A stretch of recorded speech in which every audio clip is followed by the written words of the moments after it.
Welcome to more World of Warplanes content from the Noble Queue, and in this video I'll be taking a look at the Tier 9 Premium American fighter, the XF-85 Goblin.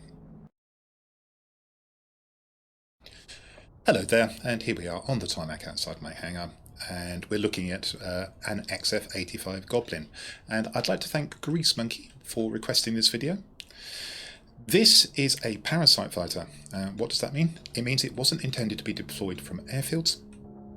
It was supposed to be stowed in the bomb bay of a B-36, I think it was, although I think the two prototypes actually flew from a converted B-29 Superfortress. And the idea was it would be lowered on a trapeze, the pilot would disengage his hook from the trapeze, go off and fight enemy interceptors, and then come back and re-engage with the trapeze and be hauled into the bomb bay. That sounds dangerous, doesn't it? Well, it was, and it wasn't very successful, and after a couple of prototypes and various failures in trials, this project was dropped. It's a special aircraft in World of Warplanes. It's a Tier 9 Premium. It was the first Tier 9 Premium. It's since been joined by the Antonov Masha M Masha. And you may think, well, Tier 9 Premium, the earnings potential of this aircraft must be massive compared to all of the other premiums. Well, no it isn't, and there's two reasons for that. First off, it's equipped with 50 cal machine guns. And although these have been buffed, and they're a lot better than they were, it's still quite hard to do significant amounts of damage with them. And the second is an odd one. I'm pretty sure, I've yet to confirm it completely to myself, to the point where I'm totally sure, that all of the Tier 8 premiums have got either a hidden or bugged characteristic that gives you, on top of the published 20% extra, another 20% as well. And that closes the earnings differential between this Tier 9 premium and the Tier 8 premiums quite considerably. So, what that means is, when this aircraft appears in the shop, given that it's always extremely expensive, I'm not sure I would rush out to buy it. It's up to you, of course. I'm not sure whether it's available as a prize in any of the various loot boxes that the World of Warplanes team have issued. There's so many of them, I can't keep up with them now. But I don't think this aircraft would be worth gambling for. But as a plane in the game, it can be a lot of fun, provided you like machine guns. Right, it's time to take a look at the aircraft statistics. If you don't want to look at a spreadsheet, then use the link below the video to skip ahead to another part of it. Here's my spreadsheet showing all of the Tier 9 fighters, and there are 12 of them. And I'm going to take a moment to explain how the spreadsheet works as usual. If you know that already, then use the link below the video to push ahead to the discussion of the statistics. In column C and D we have the XF-85 Goblin, and then each of the other fighters has two columns of their own off to the right, as you can see. Down the left here we have the attributes that are visible in the hangar UI. These have been supplemented by some information from a third-party website on the guns for auto aim angle, dispersion angle and overheat time. I'm going to take a moment to explain those first two when we start discussing the statistics, because I've had a question about those. And then in this section here, I'm circling it, I hope you can see, we have the statistics for each of every one of the aircraft themselves. For the purposes of comparison, the aircraft were taken back to the stock configuration, equipment was removed and the pilot sent back to the barracks. Modules were all top, and as far as colour coding is concerned, best in class is indicated by green colour, second best in class a light blue colour, third best in class by a light purple colour, and then if there's a gold colour behind the name of the aircraft, that indicates it's a premium or a reward plane, and the XF-85 Goblin is. And then for good measure, I reverse the logic using red colours for worst in class figures. Okay, that's how the spreadsheet works. Let's talk about the statistics. First we'll talk about these auto aim and dispersion angles. Right, let's talk about auto aim angle first. And basically here we see a figure of 4.5 degrees. It doesn't say degrees, but it is degrees. And what does that mean? Well, it means if you're 4.5 degrees off target, the game will correct your aim for you and you'll still hit your target. And 4.5 degrees is actually quite a big angle. It's very helpful indeed. You can see here there's a 2 degrees, there's a 3 degrees, and nothing else has anything like 4.5 degrees. So if you're 4.5 degrees off target, you'll still hit. That's nice, isn't it? So that's what the auto aim angle is. What's the dispersion angle? Dispersion angle is the cone that your bullets form as they spread out as they leave the muzzle of your machine gun or your cannon. So of course, that means if you're firing at more distant targets, that cone, by the time the bullets or shells reach them, is bigger than it would be if you were shooting at an aircraft that's very close to you. Okay, So let's talk about the guns, and the DPS is 384 and the rating is 21. Well, let's just drop straight down to the worst in class figures. I'm afraid it's bad news. Unsurprisingly for 50 cals, you've only got 4 50 cals, 12.7mm as they're called in the game, and these are both worst in class figures. So this is not a heavy hitter. The compensation is that the accuracy figures, the 4.5 auto aim angle is helpful. 0.6 dispersion angle is good for machine guns. 0.8 is a typical value for machine guns. This is much more like a cannon, so the bullets don't spread out as much even though they're machine gun bullets. You can see the cannons here vary between 0.6 and 0.55 degrees. And then the great boon of machine guns, of course, is that you get 20 degrees of overheat. That means you can keep your finger on the trigger for a long time and not worry about the guns overheating and your DPS dropping off. This is not true of the cannons, of course, where you're down to things like 4 and 3 and even 2.5 seconds in one case. The other aircraft that has machine guns is the FJ-1 Fury. They're actually the same mark of machine gun, but there's 6 of them, not 4, therefore the DPS is much higher. And then you're into the cannoned aircraft. So the heavy hitters here are, in theory, the TA-183 Huckabine, which has 800 DPS and the highest rating in the game. I'm not quite sure why, because the MEP-1092 has also 800 DPS, excellent cannons, 420mm, but only a rating of 45. And if anything, I'd much prefer to be shooting at 2,625 feet rather than the 2,021 feet of the Huckabine, but that's a discussion for another video. MiG-9, mixed armament. It's also good armament, although if you're trying to hit something that's turning, then you can find yourself missing with one or the other of these 2 weapons groups, so that's a bit inconvenient. The F6U Pirate hits pretty hard with 420mm. I have trouble with these 420mm, but that's by the by. And then you start getting into the turn fighters proper, the Attacker, the first of them, the Masher, which hits hard but has got some fairly unpleasant auto-aim and dispersion angle figures which compensate for that, and a pretty rapid overheat as well. LA-160, which is unusual, 30mm, you would have expected 20s here. These kick like a mule but can be difficult to land. And then the 30mm on the KO-162 and the familiar 23mm on the Yak-9. All of these aircraft hit harder than you, so the story here is make sure you're attacking and not being attacked. We'll talk about how you can achieve that as we go on. Survivability, unsurprisingly, Parasite Fighter loaded in a bomb bay, really light fighter. This is worst in class hit points, worst in class damage resistance, at least the fire resistance is on a par with the other aircraft. There you go, just confirmation. Worst in class. Airspeed is pretty decent, 72, as a high altitude fighter, which this was obviously designed to be. It's meant to be accompanying bomber streams. The speed is there or thereabouts with almost all of the aircraft. It's slightly better than the Fury, slightly worse than the Huckabine in theory. The MiG-9 is the fastest here, but you're going to live with the MiG-9, provided you are close to it. You can still stay on its tail long enough to damage it before it starts to draw away from you.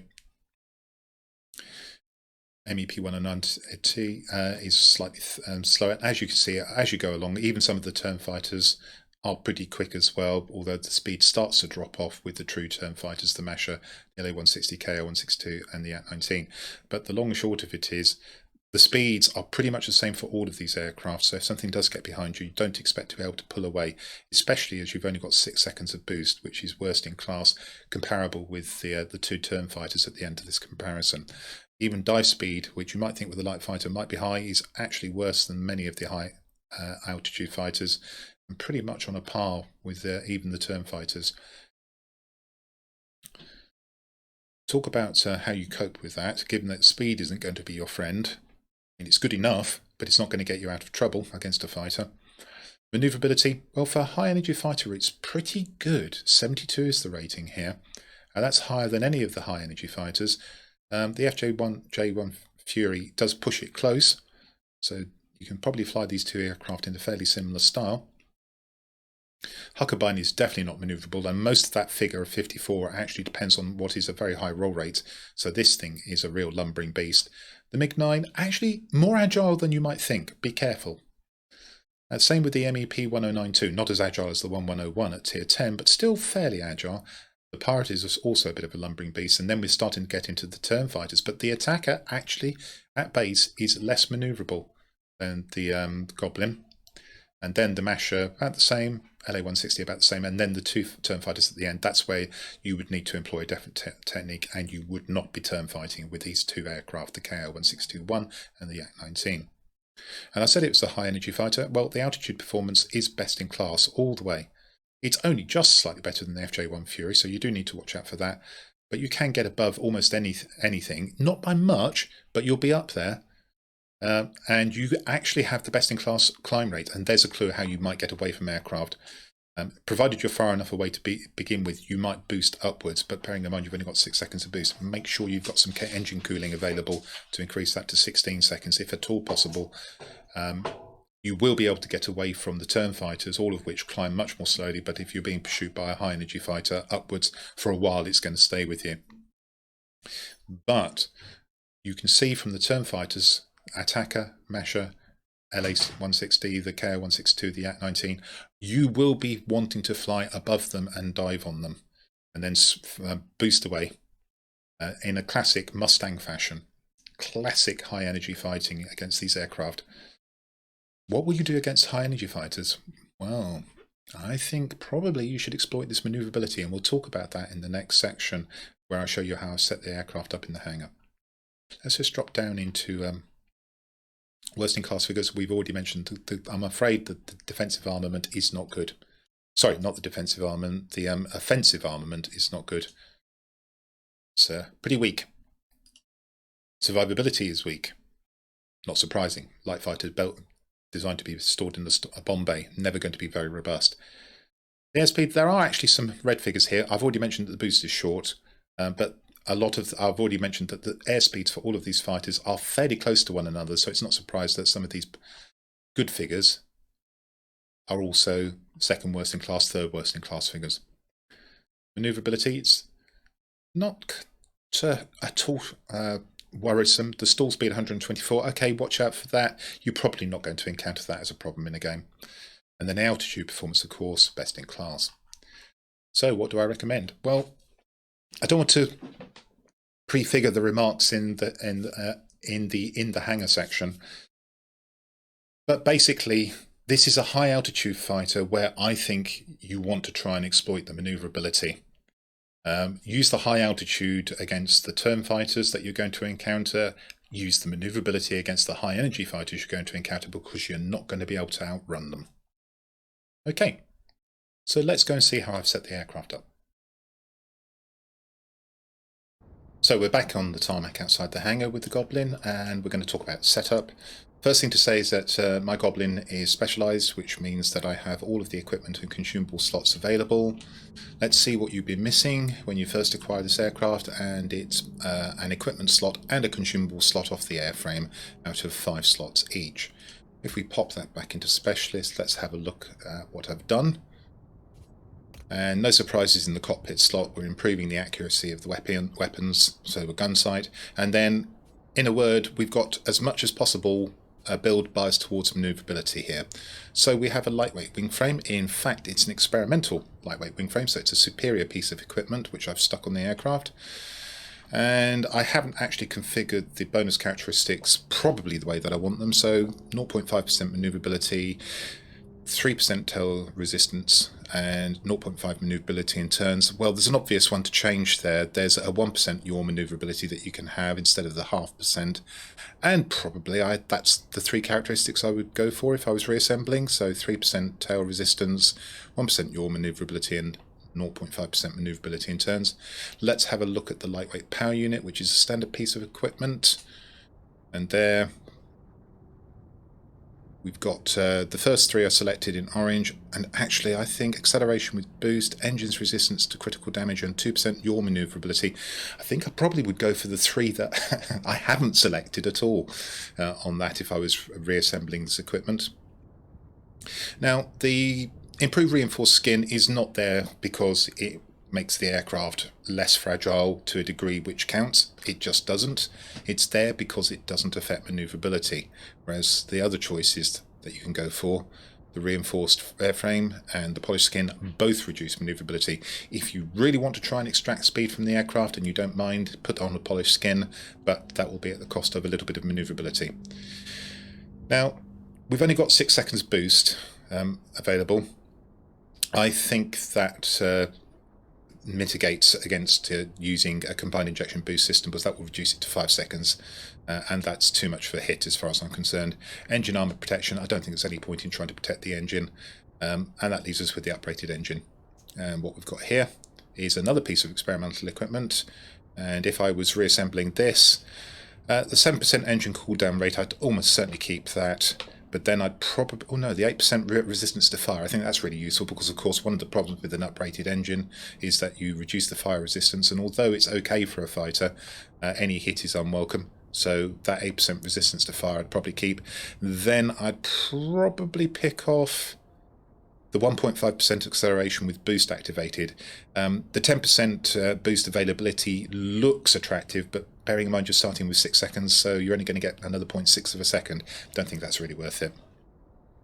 Okay, so that's basically a manoeuvrability build, and the effect in total there, if we look over here, manoeuvrability rating is now up at 87. Average turn time 9.1 seconds. Now the figures stock are 72. Yes, I was right. The manoeuvrability 72 and 10.3 seconds for a 360-degree turn. Obviously, I haven't concentrated on speed, so these figures are virtually unchanged here. And without a boost performance, the climb rate hasn't changed either. Let's just go down. Yeah, still the 5. In fact, actually, it says 572, which is a mile an hour slower, but probably actually no difference. So it's all about the manoeuvrability here. And the reason for that is you haven't really got an advantage over the high energy fighters, except for your manoeuvrability. So I've maxed it out. And I've surprised many. Tier 10 MEP1101, which is a favourite for people building with special project equipment, which is no longer available in the game. This will outturn that. And this will give you an advantage against almost any high altitude, high energy fighter that you encounter, whilst preserving the altitude performance, which allows you to get above most of the turn fighters and dive down on them and hit them with the weaponry and then boost away before they can do much about it. You're not going to kill them in one pass. This is not a boom and zoomer. As you know, the weaponry is not particularly good. It's worst in class. Right, so manoeuvrability build. Just for the sake of the consumables, I'd love to take off the fire extinguisher and put on a first aid kit, but I don't think you can do it with this aircraft, especially with an uprated engine on it. Pneumatic control assist for 10 seconds of extra manoeuvrability if you're in a tight spot. The ability to repair any damaged wings or tails with the emergency control system. Engine cooling, that's a must, and try and manage it carefully. You want that available if you're in a tight spot with a high energy fighter. That will give you 16 seconds if you've got all of your boost available. And then universal ammunition. I don't use gold, as everyone knows. So that brings us on to pilot skills. And unusually, although this certainly can be used for crew training, and you may very well decide that's what you want to do, I have built a pilot specifically for this aircraft. And I went about it, with that build, I went about it this way. Aerodynamics expert first, acrobatics expert second. Sorry, aerobatics expert second. That's to, again, get as much manoeuvrability on the aircraft as I can. It's a toss-up. I would probably go Engine Guru 1 first and then get more accuracy on the guns. I've got 2 points, which I've put currently on battle tested, which is a reasonable skill to have, but it's waiting for another point to come free in 915,000 experience. And as soon as I've got that, I will take this off and I will put on resilience, and then I will build towards Engine Guru 2, probably using battle tested when I have 2 points available again, and then taking off battle tested when I have a third extra point and putting it on Engine Guru 2, and then after that probably Marksman 2 using the same approach. But that's a very long way in the future. I'd have to play this aircraft a lot, even with boosters, to get anywhere near having those skills after resilience. Right, so as you can see, I've set up this high energy fighter to be as manoeuvrable as possible, because that will give me an advantage, I believe, over other high energy fighters that I'll encounter at tiers 8, 9 and 10. That all said, let's go and see how it performs in battle. The map for the forthcoming battle is Road to Rome. It's the confrontation variant, and it's a Y-shaped map, and that means 4 sectors. What we have in the centre is an airbase. We have a mining plant at the bottom of the Y, although it's inverted, and then 2 garrisons as make weights at the top of the Y. And the airbase is the most important sector tactically, because it allows easy access to all of the other sectors. And of course it has the special characteristics. You can spawn there, really useful when it's central, as it is. You can get a different tier aircraft of the same tier if you're destroyed, or you can get full repairs. Strategically, the most important sector is the mining plant, because it gives you an extra 180 influence points or resources every 2 minutes. And then we just have the standard 3 resources every 5 seconds for the 2 garrisons. So what we want to do here is try and take the airbase and also the mining plant, and that's a win. Look at the order of battle. I'm bottom tier. This is a tier 10 battle, and I have just one other player on the team. Unfortunately, that's a feature of high tier games these days, just 2 players per side, not unusual. And it's an IL-40P, which is a slow but very powerful Russian ground attacker. There is an XF-90, which potentially could counter the IL-40P at the plant. That's something to watch out for. And then the enemy has another heavy, which is an ME-262 HG2. Well, on the face of it, I'd say if correctly used, the 2 enemy heavies will more than counter our 2 aircraft, so they have the advantage. But let's see what actually happened in the battle. As we enter battle, I'm pretty sure my IL-40P is going to go to the mining plant. I can't really support him then. So I'm going to go and try and take the airfield. I'll leave the garrison to the right, to the bots. With a bit of luck, they'll take that as well. And now, what the enemy doesn't have is anything that's a turn fighter. So having built this aircraft for manoeuvrability, I've actually got quite a bit of an advantage potentially at the airfield, and that's where I think I can do best. So off we go. Gaining height. That way I can look down and see the entire topography of the battle at the airfield. Plus, I'm at the same height or above the heavies, which is useful. And I decide to go down and take the air defence aircraft. That's the first one down. So as you can see, 50 cows, they do a useful job of stripping down an aircraft.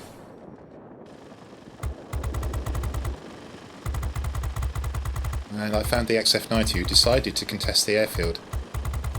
He's not really getting away from me, but he will, and he's beginning to get to the end of my range, 2,165 feet. This is the point to break off. With a bit of luck, the anti-aircraft fire at the mining plant will deal with him. I'm going back to try and secure the airfield. But that was a useful bit of damage I did to the XF-90. Killing that air defence aircraft secures the airfield, so that's good news. Now it's time to clear out any of the enemy aircraft that may be here. Take on a Starfire first. Tier 9 multi-role. There's something else behind me. I want to take a look at it. Good job I did, because that's an aircraft with a big gun. I'm not sure which flavour it is just at the moment. It's an I-211. Okay, 2 big 30s.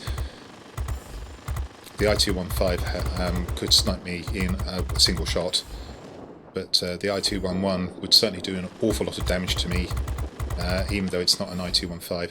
There we go. Cleared out another aircraft. Using the manoeuvrability to full effect here.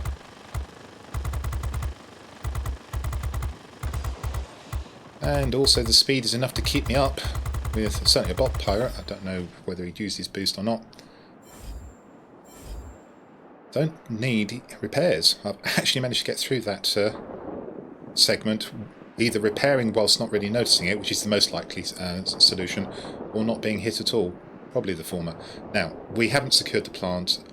We've got the airfield under control for the moment. I'm going to go and see if I can possibly help my IL-40P here.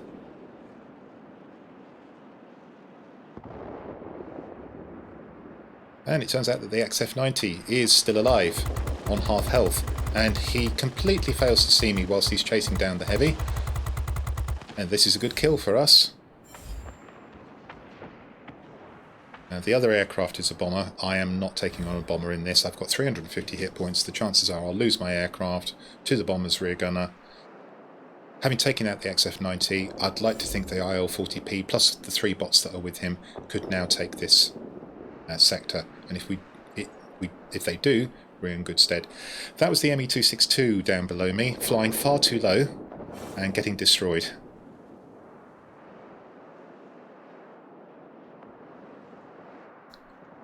And now, if I'm lucky, I'll get to harvest enemy aircraft. Pirate flies across me. Does the circle of death that Focke-Wulf 190s do, really.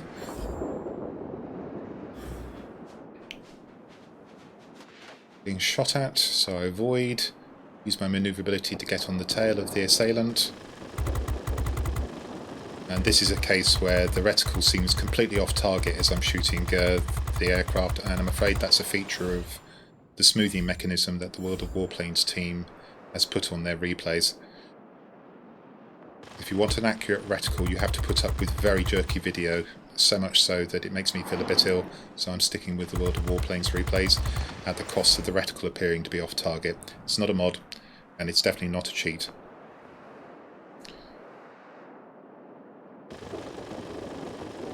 Difficult aircraft to hit, these bat wings. You have to aim at the cockpit ahead of the actual aircraft, otherwise you're just going to persistently miss. And also you have to remember that there's 800 hit points on the tier 10, which that was. So it's going to take you quite a while to knock down. And by the way, 800 hit points is actually 100 hit points more than the tier 10 ME262 and also the XF-90. And there is an I-215, and you saw what it did to me with a single shot. I was lucky to survive that encounter. However, there is karma coming up. And you may be wondering what I'm doing here. So initially I'm flying towards the repair base to pick up repairs. And I fly over the repair base, the maintenance shed, and then I fly into the ground. Why? Well, my mouse suddenly disconnected. I actually had to run round and pull the mouse USB cable out and put it back in. So here we spawn the airfield again after that irritation of the mouse packing in and spoiling what otherwise was potentially a perfect game without being destroyed. Grr. And we're looking for more enemy aircraft. Short work of the Starfire.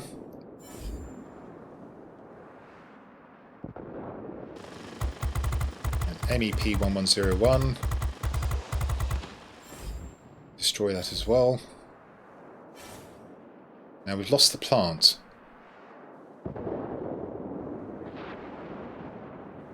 And we've held it for a good long while. Scores are 327 to 252. I get on the tail of the pirate. I'm just waiting. Should be able to now shoot it down whilst it's in the sector. That's going to help. There we go. So a third of that pie has now been taken away by me destroying the F6U. That's all I can do at the plant. Got to leave it to the IL-40P. We've taken a garrison in the meantime, our local garrison, which the enemy had been holding.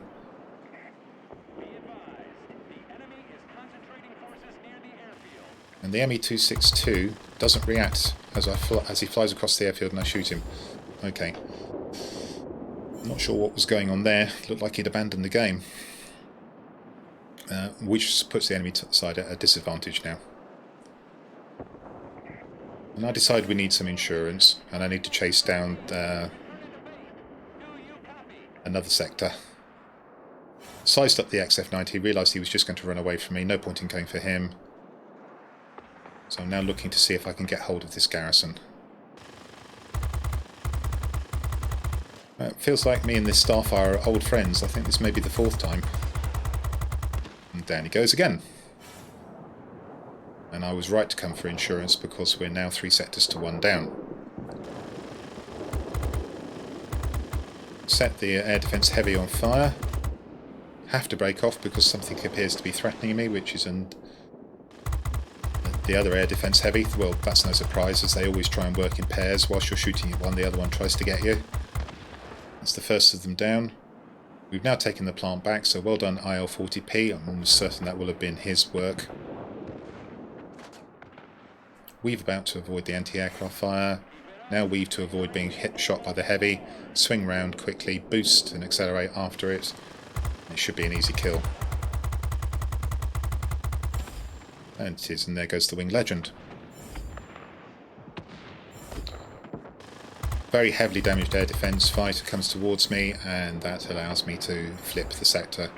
And we've just lost the airfield, so it was good that I came over here and didn't just sit tight at the airfield, because we'd now be 3 sectors to 1 down again. Perhaps I can retake it. Looking to see what else we can do here. There's a low-lying fighter. He's threatening our IL-40P. I'm going to stop that from happening. I'm going to force him away. It's the MEP-1101. Also doing the Circle of Death. But even if that had been a human player, he would have been in serious trouble there because I can outturn him, and he probably would have tried to turn with me first, and then he wouldn't have had time to outrun me. And he wouldn't have found it very easy to outrun me anyway.